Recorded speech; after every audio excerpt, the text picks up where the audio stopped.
On the debate tonight, as the race to be the next Prime Minister of India draws closer to a finish, interesting developments from the south take centre stage. Telangana Chief Minister, who is on a meeting spree, met DMK Chief MK Stalin on Monday. Today morning, when MK Stalin was questioned about what was a meet, since nobody spoke yesterday, MK Stalin very clearly said that it was just a courtesy meet, as Chandrasekhar Rao had come to Chennai to visit various temples, which nobody actually believed. But the thing is that Stalin also very clearly refuted that there is no talk about a third front. And right now, after that, what happened is that Tamilisai Soundararajan, who is the BJP state president, in a funny manner, she claimed that Stalin is talking to anybody, even with BJP. The Stalin meet comes after KCR's 5 other high-profile meetings in his meeting spree. He has met Kerala CM Pinarayi Vijayan, West Bengal Chief Minister Mamata Banerjee. His son has met YSRC party chief Jagan Mohan Reddy, and KCR has even reached out to Karnataka CM Kumaraswamy. Political pundits are divided on KCR's meeting spree. On one side, they believe KCR is attempting to put together a non-BJP, non-Congress federal front. On the other hand, few political pundits believe that KCR's meet could very well be BJP's plan B. This comes at a time when one of the tallest Congress leaders has told Times Network that they are willing to have a non-Congress Prime Minister in case of an alliance. We've made it absolutely clear that as far as we are concerned, unseating the BJP is the prime goal. Who will be Prime Minister is not very material. Mr. Rahul Gandhi has said it more than once. He said it in practically every interview in the last 10 days, that whatever the people will decide, which means whatever the party leaders will decide, is completely acceptable to us. Earlier, Prime Minister Modi spoke about coalition in a television interview, stating that BJP is good with coalition. So Mirror now asks, is KCR putting together a non-BJP, non-Congress front? Can Naidu or KCR be the kings in the south? Well, that's the question we're asking, and there's a lot of buzz coming out of South India on the conversations that could possibly be taking place in the corridors of power in those various states. It could also be because these national parties, the BJP and the Congress, have realized that the real numbers and the real power might come from the south this time around. On the show with me, King Shuknag, senior journalist. Amerikai Narayan is a political analyst, a very popular political analyst in South India. Nalin Mehta, Vinay Tiwari, both senior journalists. Vinay is our consulting editor. Also, Arun Ram, resident editor of the Times of India from Chennai, and Rajesh Sundaram. Gentlemen, thank you so much for joining us on the show. It's a pleasure to have all of you here. Vinay, I will start with you. First question, obviously, a very interesting series of meetings that are taking place. And the question to now ask is, a lot of these South Indian parties, which side are they going to wind up on? But more importantly, will there be a third side? Is the possibility of a federal front a reality? Well, all possibilities are open, and I think if I was to liken what is happening currently, it would be a lot like a chef in his kitchen who's preparing all the ingredients to actually cook the meal on the day of the counting. Because no cricket analogy? Because I thought the kitchen analogy works better. So this is the time when the ingredients are being tested, they are being checked, they are being, and he's keeping all ingredients, not knowing what he'll finally need on that particular day. Listen, the game between now and then is a sussing out game. Everything will change at 2 p.m. on May 23rd, because ultimately bargaining is about arithmetic. You can only bargain as much if arithmetic is on your side. If it isn't, then you are pretty much redundant and irrelevant. So right now they're sussing each other out. There is a lot of ingredients being tested and checked out to see the potency, the pungency, and all kinds of other things.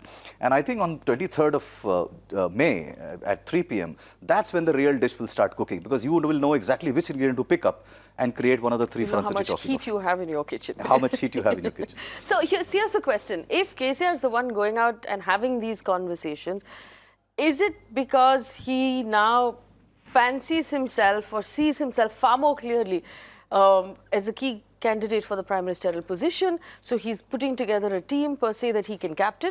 Or is he having the conversation on somebody else's behalf? So Kingshuk and I were having this conversation earlier in the day, and there are these two things. One is a fact, and the other is an assumption which both of us share. The fact is this: South of India has about 129 seats if you add all the 5 states together. North enjoys a disproportionate role in the formation of government in Delhi. You have 80 seats in UP, and all parties know that whoever does well there, or if the BJP does badly there, they are already in a pole position to call the shots. Add Mamta to it and her 42 seats, and you have a fairly large number of bargaining power existing up north. Obviously, one of the attempts is that you create a South bloc, which also becomes an important bargaining chip should the need arise. My other theory, which I was very happy that Kingshuk also shares that view, is that I do believe that KCR is a bit of a Trojan horse for the BJP, and he's doing all this sussing out on their behalf.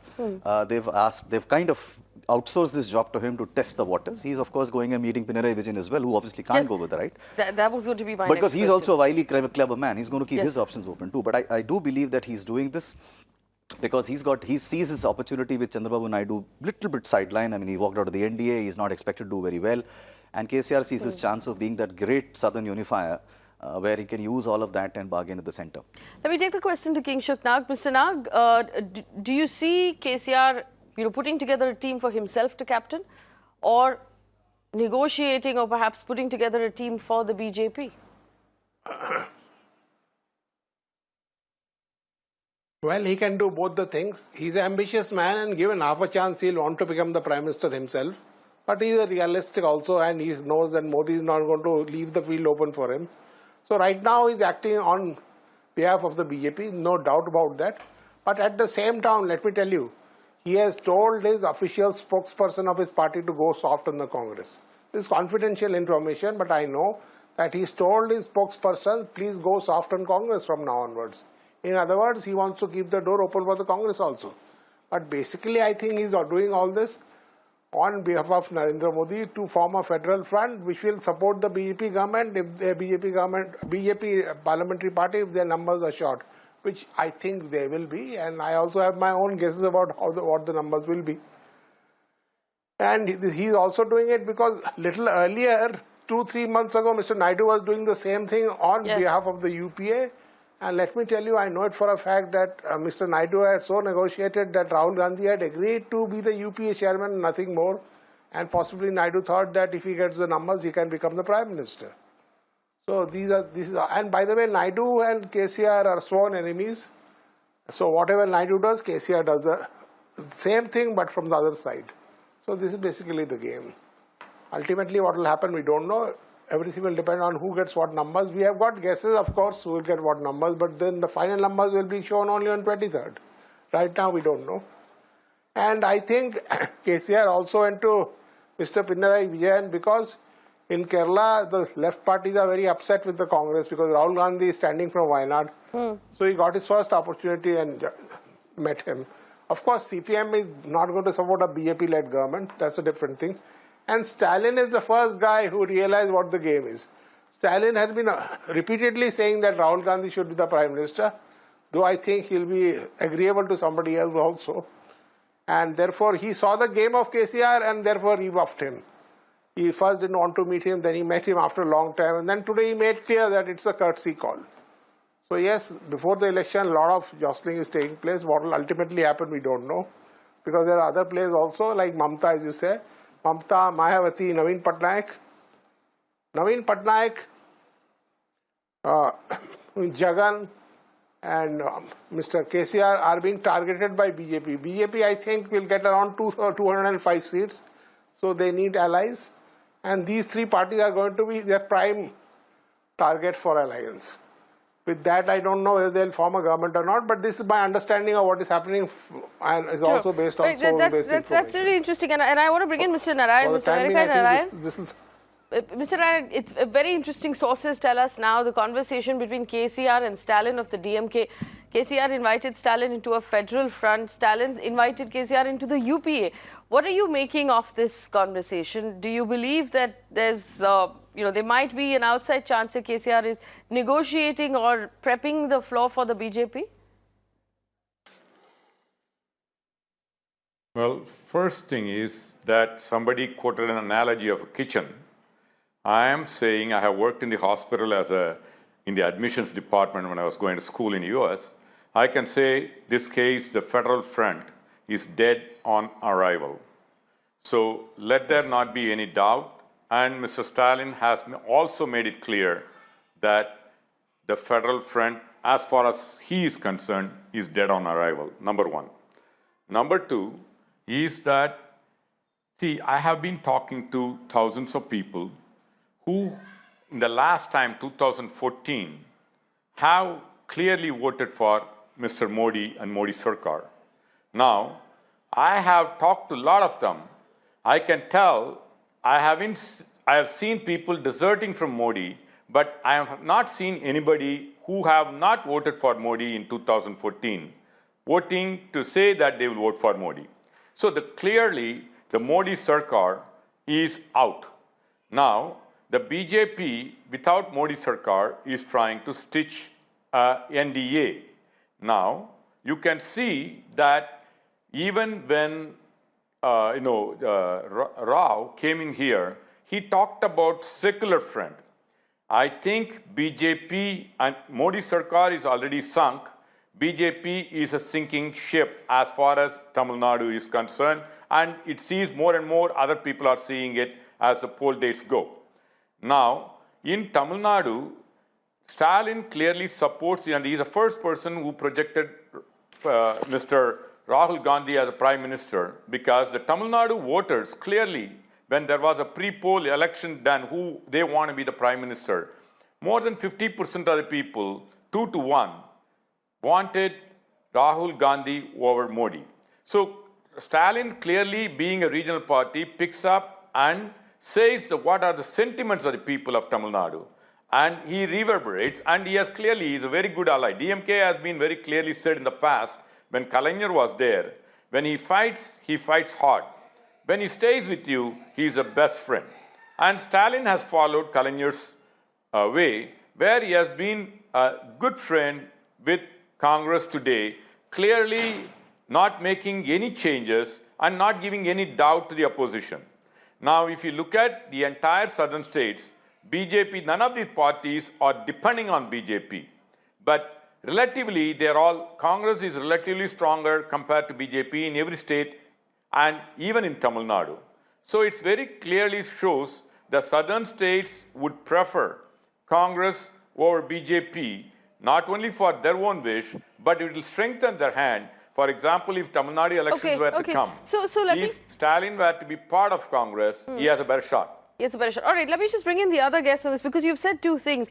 Your first statement was that you said the federal front was dead on arrival, that the Modi Sarkar is out, and Stalin is being a good friend to the Congress and the UPA without any doubt. So let me just bring in the rest of the panel to weigh in on that. Nalin Mehta, do you agree with this, first of all, that the Modi Sarkar is out and so they're trying to stitch an NDA together? Is it that desperate right now, or could it just be that we won't have anyone cross that, margin of, the magic number, which is why everybody's looking for allies? No, I don't think the Modi Sarkar is out. I think what Vinay was saying earlier, that all bets are open until the afternoon of the 23rd. Everybody, I think what's happening is that everybody right now, to carry forward the chef analogy that Vinay was talking about, is looking at the prospects and smacking their lips and saying, what's the best deal we can possibly get? One. Second, I think the South has about 130 seats. The BJP had only about 21 of these for all the southern states put together in 2014. The southern states, since 1989, in every coalition government that we've had in Delhi, the southern states have been one of the southern states has been an important fulcrum of power in Delhi. In 2014, the traditional role of the southern states was taken away in the assembly, in the coalition, simply because the BJP won such a stupendous majority in the Hindi heartland. Now, if the BJP gets a lower number than than what they got in 2014, then the southern states are going to come back to their traditional role as a balancer, as a power maker in Delhi, which is exactly what we are seeing now. As far as the particular case of both Stalin and KCR is concerned, I think Stalin, the Times of India, for example, has been reporting, and Arun is on the panel. Arun will have more to say on that that Stalin countered KCR with a specific counter offer of him joining the UPA. I think it's important to remember that Stalin has got more things at play here. KCR is looking at a national role. He's not seeing any kind of opposition in any serious opposition in Telangana. But for Stalin, one of his other great priority is to form a government in Tamil Nadu as well. And there are 22 by-elections happening. Arun knows more about this, but they have to win a significant number of that. The ADMK has to win a significant number of that. They have to remain in power in Tamil Nadu. And there are 8 Congress MLAs in Tamil Nadu as well. So Stalin also needs to keep the Congress happy. And for the moment, he's purely in the UPS camp. Later on, all bets are off. I think politics is the art of the possible. If SP and BSP can come together, if RJD and Nitish in the past came together and now are fighting separately, anything is possible after 23rd of May. But for now, everybody is trying to figure out what's the best deal we can get out of this if the numbers fall a bit awry for the BJP. Yes, in fact, let me just bring Arun Ram in on that. Arun Ram's my colleague in Chennai, the resident editor of the Times of India. Arun, the DMK, of course, seems confident of getting those 22 seats. They have 97 right now. The halfway mark in Tamil Nadu is 117. What do you think the DMK's chances are? Will Stalin actually wind up being much more powerful in the state and then also in the centre? I think when we're all looking at what's going to happen in Parliament, in Lok Sabha, Stalin and EPS and all those big players in Tamil Nadu are looking primarily at the 22 by-polls which Nalin spoke about. Maybe it has not got so much of television time and newsprint space, but then these 22 seats are going to decide not just the fate of the AIA-DMK government, but also probably how state-center relationship happens, especially when Stalin is going to emerge as a power center post these polls. He might be winning close to 20 MP seats. So there is a bit of a nitty-gritty here. See, if you look at the numbers, it might be they're close to 97, but it's not just pure arithmetic. So the thing is, if he comes somewhere near that 112, 113 range, there could well be 2, 3, 4, or 5 people from the other side willing to jump the fence. So that's all being considered, and not to forget that TTV Dinakaran is contesting all these by-polls and also all the Lok Sabha elections in Tamil Nadu, and he's going to be a prime spoil sport for the AIA-DMK. So for Stalin, everything that he does, be it with KCR, be it with Rahul Gandhi, be it with other national players, his prime concern is Fort St. George, which is a seat of power in Tamil Nadu. So all his actions would depend on that. So I think the only exceptional reason why he could leave the Congress alliance could be a hypothetical situation when probably the BJP, along with the support of YSR Congress and KCR, still falls short if that hypothesis works.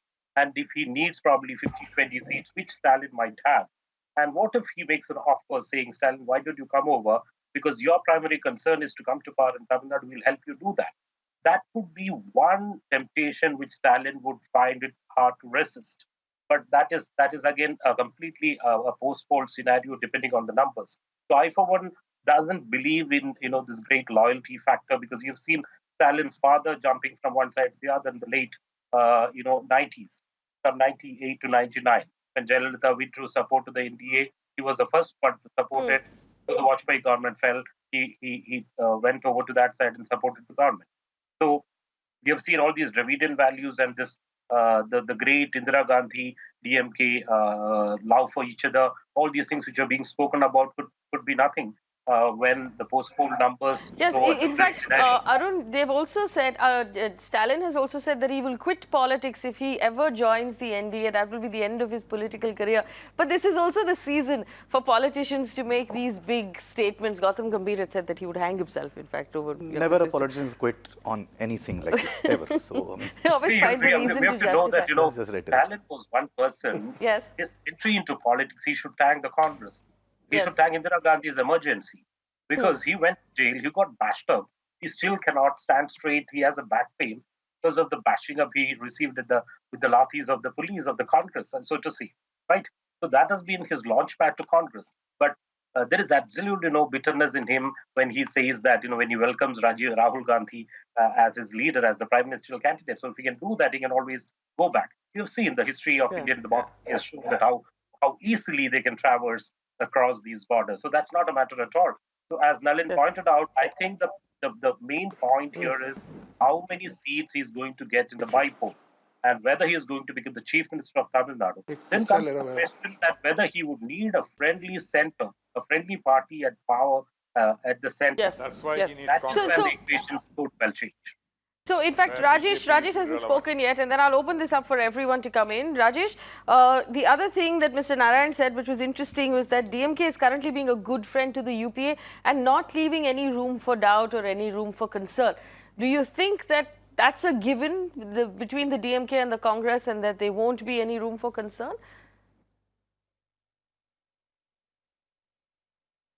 Well, I think this is what he's saying before the 23rd. What he says after the 23rd would be different. Like the other panelists have said, the DMK has been with the NDA before, they've been with the UPA, and they've got those good infrastructure ministries at the center, which they have benefited from. So clearly, I think that DMK has been out of power in the center for about 5 years, and in the state for about 10 years. So clearly, they've been out, they've been lonely, they've been cold, and they would want to come back into the the power equations. So clearly, I think we'll have to wait till the 23rd, and whatever statements are being made right now is basically politicians playing their cards close to their chest. And they would come out, the possibilities will emerge post the 23rd, depending on what numbers, who gets. And also, if you see, somebody like a KCR, he started his career with the Congress, went to the TDP, then broke with the TDP and formed his own party and emerged as a chief minister. All of them are fighters. All of them have a past where they've been associated with various political parties. They've switched sides. They've formed their own formation. So clearly, anything is possible post the 23rd. Yes, so basically it's 130 seats in the south, and now I'm opening this up for the entire panel. Just let me know if you want to come in. So to take Vinay's analogy all the way forward, everybody's got their ingredients together, and while there might be people in the north expecting roti sabzi for dinner, they might get sambar sadam. Yeah, since you complained about the lack of cricket analogy, let me give you one. It is more appropriate perhaps to, right now, this is the auction pool of the IPL. The players' prices. Yes. Okay, on the day, the 23rd is the day of the bidding. Yes. That's when you really say which one is the marquee player, and the one with the highest bid. Yes. You know what happens. So this is the auction pool being prepared together. You need to know if this is a base price person or this is a person with a marquee price. All right, so here's the question. Will the south of India, with its crucial 130 seats, hold the key to this election and hold the key to the formation of the next government, whichever way it may be? Will it be these gentlemen right now shaking hands in the south of India who will actually decide which way this will go? Nalin's been cracking the numbers for a while. Nalin, do you think these 130 seats will make the big difference? Mr. Nag, I saw you. I'll come back to you immediately after this. Nalin, go ahead first. Sorry, Faye, I couldn't hear very clearly. Could you repeat the question, please? Will the 130 seats of the south hold the key, Nalin, for the next government in the centre? No, absolutely, Faye. The South, I think, is going to be back to its traditional role as a balancer of power in Delhi. The reason for that is the BJP had 21 seats last time, and the BJP there are not that many prospects of the BJP expanding that footprint.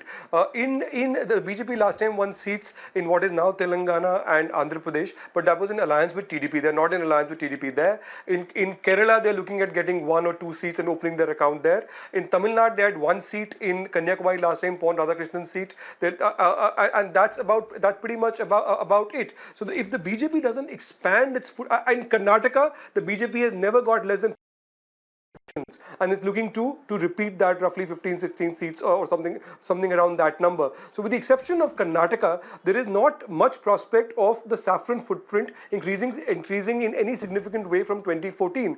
Now, if that is the case, if you're going to see losses in the Hindi heartland comparative to 2014 and some green shoots in Odisha and West Bengal in the east, maybe a little bit in the northeast, that will not be enough to offset the possible losses which currently is the state of play. In which case, even if the BJP forms, the NDA forms is near the 2272 mark on its own, and of course there are different. If you ask the BJP spokesperson, they'll tell you that we're going to win a clear majority on their own.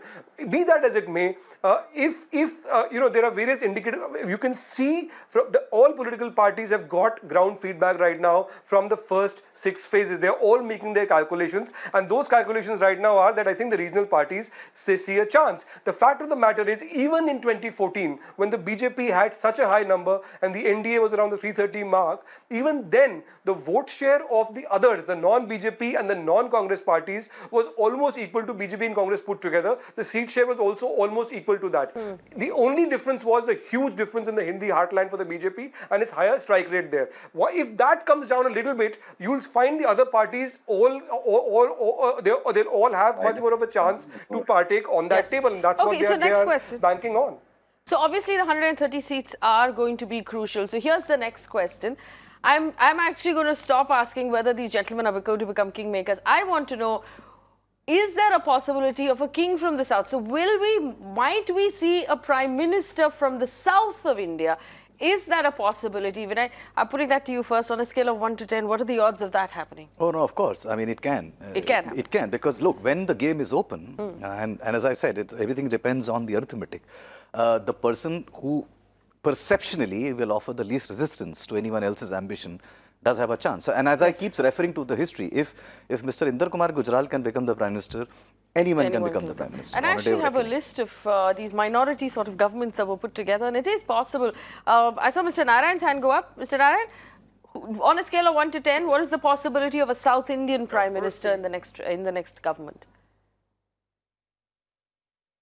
Well, as a South Indian, I would like to see a South Indian Prime Minister. Having said there's always a possibility. The probability, in my opinion, is not that high. Because not one state, see, you need to have a significant number. Of course, we had Dev Gowda, and as other panelists said, IK Gujral. But coming back, I go back to my initial statement where I don't see a Modi Sarkar, because in the Hindi heartland, specifically in Madhya Pradesh, Chhattisgarh, and Rajasthan, there is going to be a significant reduction, and so is in UP, if not in Congress, Mayawati and Yadav. So it's clearly the Modi Sarkar is out. Now, given that, then the southern states will have much better leverage, and of course the regional parties in the northern states too.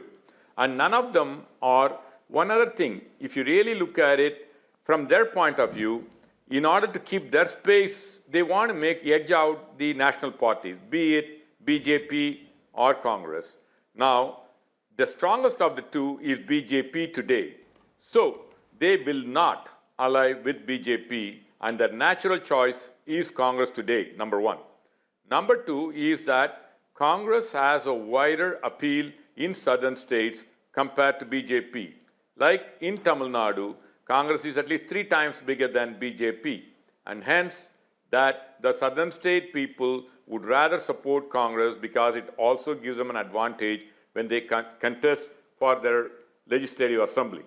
So to answer first question, yes, I would like to see it, but the probability is low. The second thing is, I do go back to my saying, Modi is out. I'm not saying NDA is out. And the southern states will have a major role to play. That's the way I look at it. Well, the one state we haven't spoken about up until now is the state of Karnataka. Nobody's mentioned Karnataka. While it seems like an out-and-out Congress versus BJP fight, there is the JDS. And the JDS has been doing interesting things. While Deva Gowda is meeting with Chandrababu Naidu, and they met late last year, KCR has had a phone conversation with HDK, who is the Chief Minister. Which way will Karnataka go? Will the JDS have enough power there to make any sort of decision, or are they very firmly now in that alliance with the Congress, because they have to run that state? No, so there are two things. Number one, if the last 1 week is any example, the carping is only increased between them. If you see the state chief and both sides are attacking each other way more than they did in the past, and I don't see JDS being firmly wedded to the Congress for sure. Remember, there are two facts which can't be denied. There are two facts, the two scenarios will definitely emerge on May 23rd. Number one, BJP will definitely be the single largest party. Yes. Congress will definitely be the second largest party. Yes. Those two scenarios can't be disputed, which means these are the only two possible fulcrums that can't be ignored. You really can't have a scenario where either of them are not the fulcrum. The only question is, how short does the BJP come? If they stop at 170, the fulcrum changes. If they cross 200, say end up between 210 and 20, the fulcrum is a little different. So these two scenarios can't alter. If the BJP is number one, Congress will be number two. There's the possibility, do you agree with Mr. Narayan, that BJP is the biggest, Congress is the second, but everybody else together will actually add up to more? Yes, so reading with that, if you see a scenario where the BJP is, of course, the single largest party, and there is a possibility, you never know, JDS may shift, because see, that also impacts the state government's, what you call, and it's neck and neck. Stability. Yes, it's neck and neck. Mr. Nag wanted to come in. Mr. Nag, two things. Do you think there's a possibility of the Prime Minister from the South? Secondly, do you want to respond to what Mr. Narayan said about the fact that the NDA might not be out, but a Modi Sarkar might be?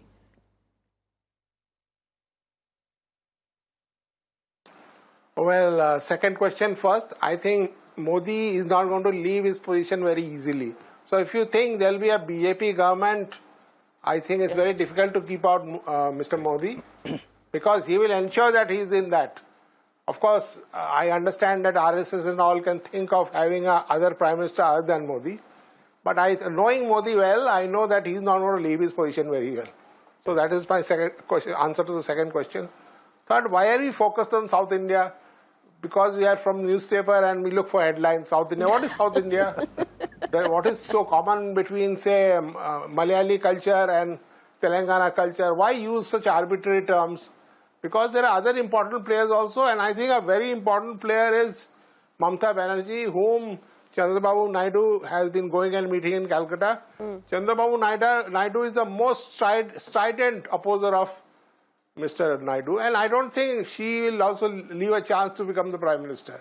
Of course, she may not have a lot of support across the board, but she is a very ideologically, she is committed to the secular cause and opposed to Modi like nobody else. So don't rule out that possibility. Yes. You don't know, politics is something strange can happen in politics. You might find Mamata Banerjee the Prime Minister because she's going to win about 30 seats, I guess. And there could be Mayawati also. But Mayawati, I think, is not very trusted by everybody. Though, because in her past record doesn't show she's a very trustworthy person. A lot of other people won't find trustworthy.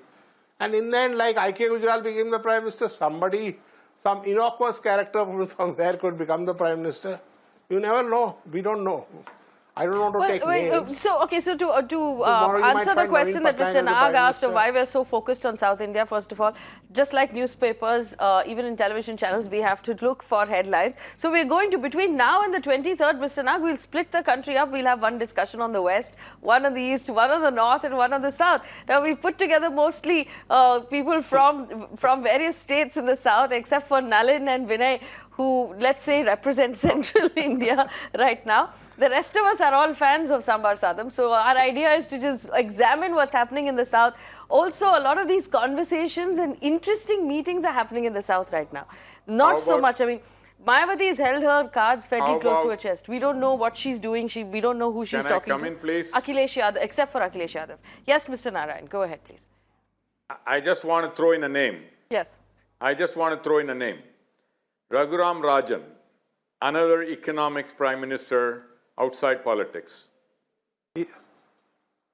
Okay, I will tell you that Raghuram Rajan, in the line of long conversation statements, said his wife will leave him if he joins politics. No, look, I kind of whole lock, stock and barrel agree with Kingshuk. That's never going to happen. I'm sorry to be so vehemently opposed to that. But why? It's never going to happen. Why? Listen, this 2019 will have a political prime minister. You will not have a technocrat prime minister. It's never going to happen. Would that be an easy solution to offer to all your allies? No, that's no solution at all. It'll never happen. That's no solution at all. Mr. Nag, why do you think it's not going to happen? No. He can be the finance minister. He can be finance minister. Possible. Okay. He can become the finance minister at most. If his wife doesn't leave him, that is. Nalin Mehta, do you think Raghuram Rajan is an option? Probability high for him become a finance minister. Yes, that's a different story. I agree with Vinay that I don't think that's going to happen for two reasons. It's not going to happen for two reasons because that if you're going to have a mixed sarkar, it's going to be as political as it gets. And you're going to find the politician with the least resistance among others. And that's not a position you're going to give away to a technocrat. That only happens when, in a different kind of scenario. Second, on Raghuram Rajan personally, Raghuram Rajan recently spoke to the Times of India, and he was very clear on this question of who all he's in touch with on the political spectrum on all sides. And he was very clear that I have now figured out that I'm going to stay in academia. He might do policy roles, but he's very clear that for the moment his focus is on, and he said it on the record. He was asked this question specifically because there's been a lot of this talk in the last few months on him returning in some kind of a political role, even him possibly, there was talk of him getting a Lok Sabha ticket before the election started. So he was very categorical on that. So I think for both reasons, Raghuram Rajan, no, and I don't think a technocrat is going to be in the fray. It's going to be a really political prime minister, whoever comes in. Well, okay, so here's a question that might not be as hot as a question about whether or not the Prime Minister will be from South India. Is it 100% sure right now that we will definitely have a Deputy Prime Minister this time? Because also in a political game like this, you'll want to create as many power positions to hand out to your friends, right? Because you just have one Prime Minister seat. Yeah, well, we have had only one instance in the past when they will ask the Deputy PM. The post doesn't exist in the Constitution of India, but you may well have it for sure. I mean, it's a titular post, but clearly you can have it. Who knows, you may have even two. Two Deputy Prime Who knows? I mean, look, if the issue is to make a government stable and hand out doles, and to ensure that you get the paraphernalia that comes with a designation, you never know anything else. Or they could just follow the example of corporate India, Nalin, and do that thing where you have a vice president, an associate vice president, a senior vice president. You create many sort of various sounding, different sounding positions. You have enough to hand out. Nalin? Don't forget that we've had a deputy prime minister even within everybody. You want multiple editors everywhere. Yes, sorry. Nalin first. Go ahead. There are two deputy chief ministers in UP. There have been we've had a deputy prime minister even in the most cohesive of alliances comparatively, the NDA, when Advani was the deputy prime minister before that in the Janta regime. So yeah, I mean if it all depends on the numbers and how much bargaining power who has in this putative coalition, and then it's the old rule that all bosses use. If you can't give them money or something more tangible, you give them a designation. So basically, the new government's going to need an HR executive. Mr. Nag? Yeah, I think you might land up with two deputy prime ministers or three also. The positions will get devalued, like in corporate world. And such a thing could happen. Nothing is beyond the realms of possibility, let me tell you. And we can fantasize and see what happens. All right, so one more question I want to place before. A general manager, even as... Yes. I was saying that in the good old days, even a Steel Authority of India used to have one general manager. Today, we have got a chairman and managing director. They've got 2,000 directors and 5,000 general managers. The same thing, politics will also get devalued. Maybe one day will come in the future when you have a senior prime minister and a prime minister. But that may not happen immediately. We don't know what's going to happen. Mr. Cho said that. Cho Ramasamy said, one prime minister and everybody else is a deputy prime minister. That's what Cho Ramasamy has said. Jokes apart, Faye, what I think is more than the designations, what these regional satraps are going to campaign for, to ask for, will be more, there could be more plump posts, as in which will yield money. Let's be very clear about it. A deputy prime minister, just for the post of it, may not be good, but you have to hold some portfolios which really give you the money, which if you can deal with the zoning, if you can deal with powerful postings, if you can deal with infrastructure, if you can have a say in the appointment of standing committee members, these are the things which will sustain a regional politician for the next 5 years. So he would be looking at primarily monetary resources rather than a decorative post. That's my take on it. Right. I just want to point out to our audience that, Arun Ram is still in his office. This is how journalists work when everybody else is at home. He's actually linked from his office. Last question, and this one is a serious question. Jokes aside and humor aside, a lot of our audience is asking the question of whether or not this federal front and it's been called several things. It gets called khichdi politics, Mahamilawat, all of these things. Whether or not a federal front that doesn't include the Congress or the BJP will be bad for us. And I want you to note that the audience is asking, will it be bad for us? They're not asking if it will be good for us. So I think there is sort of a sense of impending doom among the voters and the audience. Well, look, in the past, the coalition governments have worked perfectly fine. Yes. As long as they've included either of the Congress or the BJP. The real nightmare scenario is a so-called federal front that does not have either of the BJP or the Congress. That is the doomsday scenario, because it has never worked. It's been a royal disaster each time it's been attempted.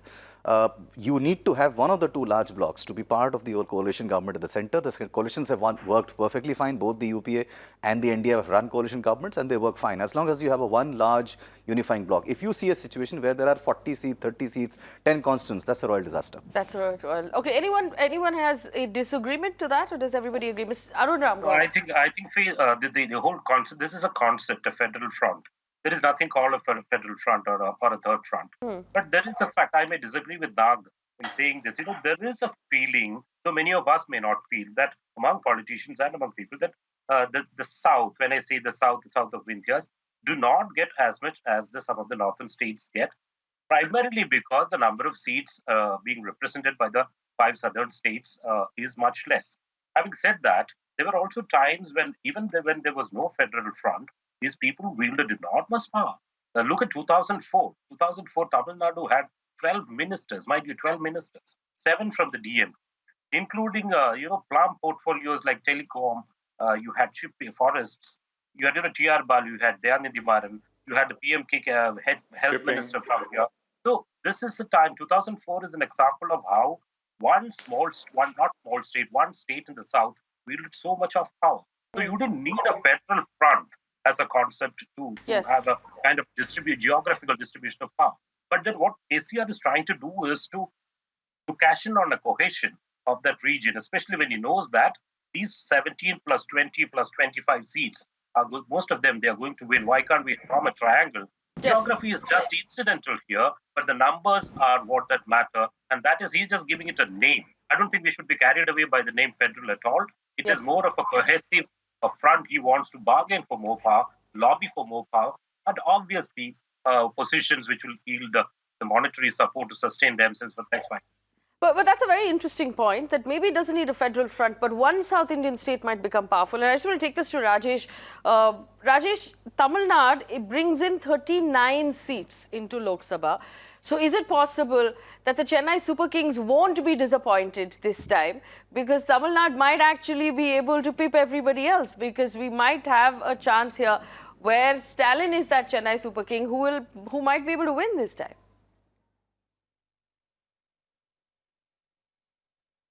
Well, yes, but let me turn that around, because what you saw last time was almost no representation for any of these parties. So I think there is a strong feeling among the regional parties in the South that the federal polity of the country doesn't really benefit them, whether it's in terms of the sharing of the revenue, or even the fact that the central agencies go after them. There have been cases even in Bengal of the CBI versus the regional parties in the state. So I think they would want a strengthening of that federal structure, where the regional parties have more of a say. Like, for instance, KCR has been saying that the concurrent list should be scrapped.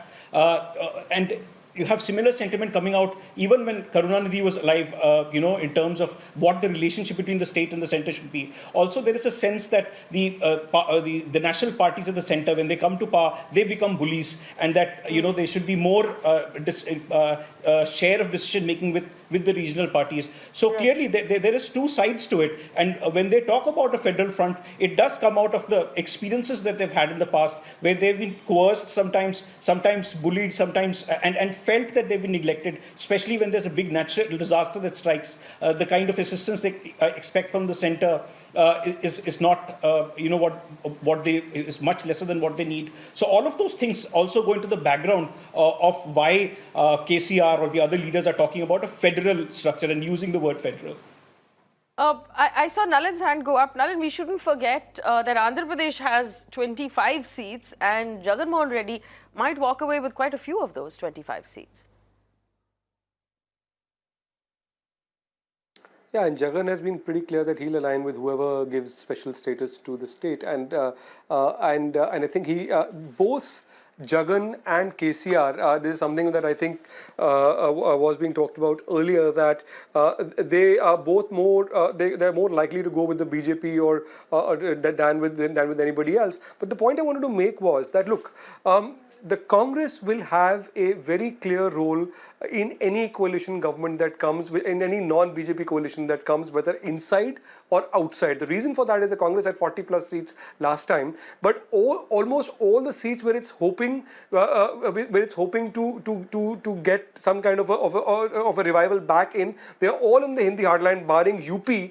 Almost all the big gains that the BJP had last time in the Hindi heartland were at the expense of the Congress. They were in direct contest with the Congress. So if the Congress, let's say, is near to doubling its tally, that will be at the expense of the BJP if it comes to that, which means that the Congress will become an important player, and whether it is, and if the BJP is unable to cobble together the numbers, then the Congress, whether inside or outside, will be a very key player. You might then see a situation like the 90s when the Congress, despite staying outside of coalition governments, pretty much decided who will come to power and for how long. So I don't think that this central front, this third front, would be some outside creature which will be completely sort of independent of the role of both BJP. The NDA and BJP have one DNA, but the Congress, I think, will be a crucial player in whatever kind of non-BJP coalition that comes.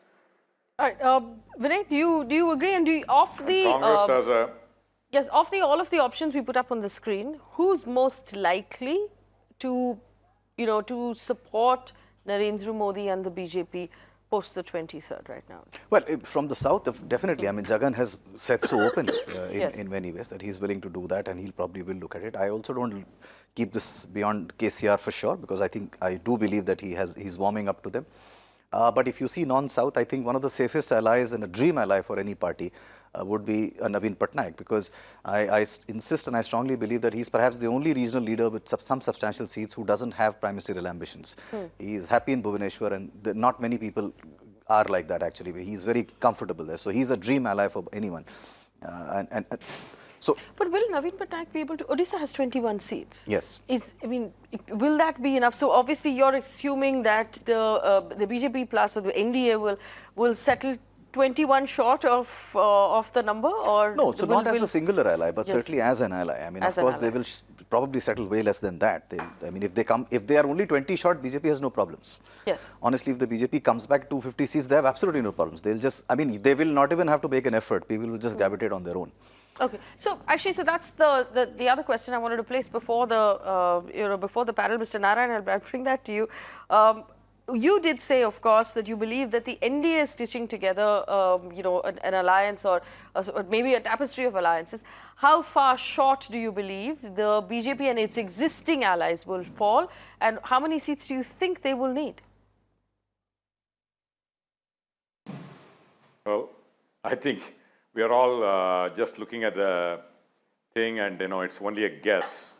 But I do tell you that let's say both Congress, it's not going to happen. Let's assume both Congress and BJP has same number of seats. I can tell you it's much easier for Congress to stitch an alliance, ruling alliance, than BJP. But because what are the BJP odds? Is really perceived as anti-secular. Second, the Congress has a better record of running a coalition government than BJP. The third one, for sure, Modi will not be acceptable to even the BJP allies who are in NDA today. They would prefer not to have Modi because Modi is too strong a personality to be able to work in coalition.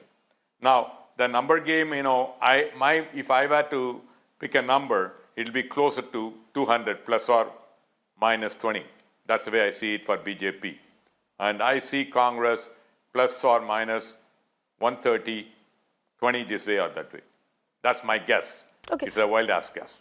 So a couple of things, and I'm wondering if you disagree, Vinay, because Mr. Ryan said that if Obviously, if there is a need for both BJP and Congress to be hunting for allies, then the allies would be more inclined to Congress because they have a better track record in running with alliances, and the allies would be less inclined to Mr. Modi. Do you agree with that? No, look, ideologies and preferences and past do not matter in politics at all.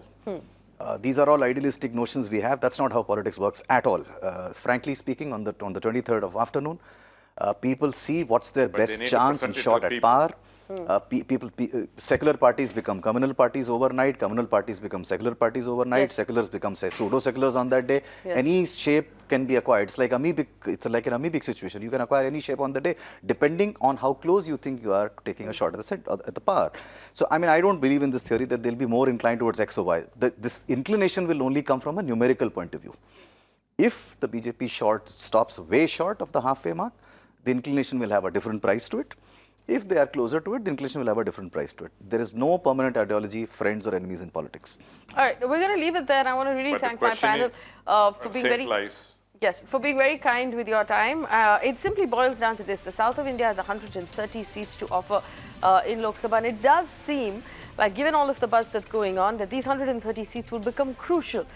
They will either be kingmakers or they will be kings themselves, which this basically means is that the states and the political parties from the south of India will have some clout or will have some say going forward in how the government is formed. So it's an interesting day. And of course, remember on the 19th, which is next Sunday, the exit polls will come out. 6 o'clock onwards, we'll get an idea of which way the numbers actually are going to go. And it's only post that these buzz conversations that you're seeing right now will really hit in high octane. So if you want to know what the exit polls are, we'll be right here on Mirror Now on Sunday evening, 6 o'clock onwards, to give you all of the information with our panel of experts in tow. So stay with Mirror Now. Thanks for watching.